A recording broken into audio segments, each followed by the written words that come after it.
ಇನ್ನು ಮನೆ bomb blast ಆಗಿತ್ತಲ್ಲ ರಾಮೇಶ್ವರಂ ಕೆಫೆ, ಈಗ ಎನ್ಐಎ ಅವಕಾಶವನ್ನ ಮಾಡಿಕೊಟ್ಟಿದೆ, ನೀವು ಮತ್ತೆ ಆರಂಭ ಮಾಡಬಹುದು ಅಂತ ಹೇಳಿ. ಸೊ ರಾಮೇಶ್ವರಂ ಕೆಫೆಯಲ್ಲಿ ಬಾಂಬ್ ಸ್ಫೋಟ ಪ್ರಕರಣದ ನಂತರ ಈಗ ಹೇಗಿದೆ, ಯಾವ ರೀತಿಯಾಗಿದೆ? ಪಿಲ್ಲರ್ ಬಳಿ ಬಾಂಬ್ ಇಟ್ಟು ಸ್ಫೋಟಿಸಿದ್ದ ಈ ಕಿಡಿಗೇಡಿ, ಟೆರರ್ ಅವನು. ಕಿಡಿಗೇಡಿ ಅಂತಂದರೆ ಅದು ಸ್ಮಾಲ್ ವರ್ಡ್ ಆಗುತ್ತೆ. ಸ್ಫೋಟ ರಭಸಕ್ಕೆ ಈಗ ಟೈಲ್ಸ್ಗಳೆಲ್ಲ ಛಿದ್ರಗೊಂಡಿವೆ. ಸದ್ಯ ಎನ್ಐಎ ಸ್ಥಳ ಮಹಜರು ಬಳಿಕ ಕೆಫೆ ಓಪನ್ ಮಾಡೋಕ್ಕೆ ಅವಕಾಶವನ್ನು ಮಾಡಿಕೊಟ್ಟಿದ್ದಾರೆ. ಕೆಫೆ ಓಪನ್ಗೆ HAL ಪೊಲೀಸರು ಸೂಚನೆಯನ್ನು ಕೊಟ್ಟಿದ್ದಾರೆ. ರಾಮೇಶ್ವರಂ ಕೆಫೆಯಲ್ಲಿ ಸಿಬ್ಬಂದಿಯಿಂದ ಈಗ ಸ್ವಚ್ಛತಾ ಕಾರ್ಯ ನಡೀತಾ ಇದೆ.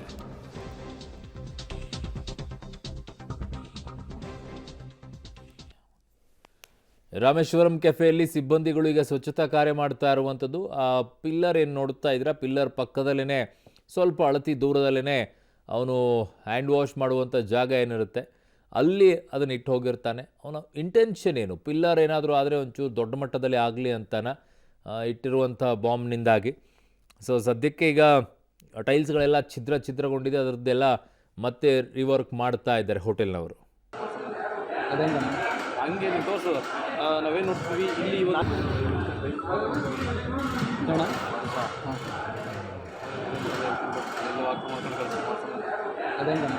ಹಂಗೆ ನೀವು ತೋರಿಸು, ನಾವೇನು ನೋಡ್ತೀವಿ ಇಲ್ಲಿ ಹಂಗೆ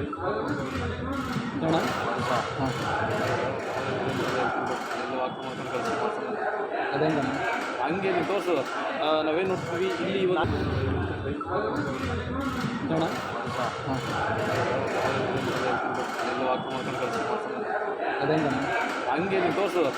ನಾವೇನು ನೋಡ್ತೀವಿ ಇಲ್ಲಿ ಹಂಗೆ ನೀವು ತೋರಿಸು, ನಾವೇನು ನೋಡ್ತೀವಿ ಇಲ್ಲಿ ಹಂಗೆ ನೀವು ತೋರಿಸು, ನಾವೇನು ನೋಡ್ತೀವಿ ಇಲ್ಲಿ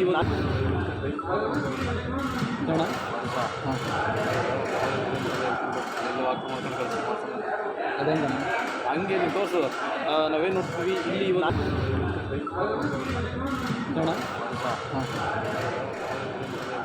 ಸೊ ಇದು ಸ್ಫೋಟ ನಡೆದಂತಹ ಸ್ಥಳ. ಒಂದು ಕಡೆಗೆ ಸ್ಫೋಟವಾಗಿರುವಂಥ ದೃಶ್ಯ, ಇನ್ನೊಂದು ಕಡೆಗೆ ಈಗ ಹೇಗೆ ನಡೀತಾ ಇದೆ ಅಲ್ಲಿ ವರ್ಕ್ ಅನ್ನುವಂಥದ್ದನ್ನು.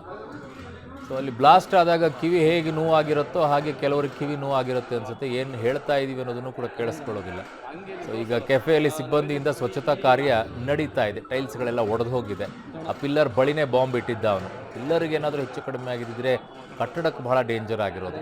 ನೋಡಿ, ಒಂದು ಸ್ಫೋಟ ಆಗಿರುವಂಥ ದೃಶ್ಯ. ಇನ್ನೊಂದು ಕಡೆಗೆ ಈ ಕಡೆಗೆ ಆಮೇಲೆ ಈಗ ಓಪನ್ ಮಾಡಿದ ಮೇಲೆ ಅದರದ್ದೆಲ್ಲ ಕ್ಲೀನಿಂಗ್ ಮಾಡಿಕೊಂಡು ಮತ್ತೆ ಟೈಲ್ಸ್ಗಳನ್ನೆಲ್ಲ ಜೋಡಿಸ್ಕೊಂಡು ಎಲ್ಲ ಮಾಡಬೇಕು, ಅದನ್ನು ಮಾಡ್ಕೊಳ್ತಾ ಇದ್ದಾರೆ.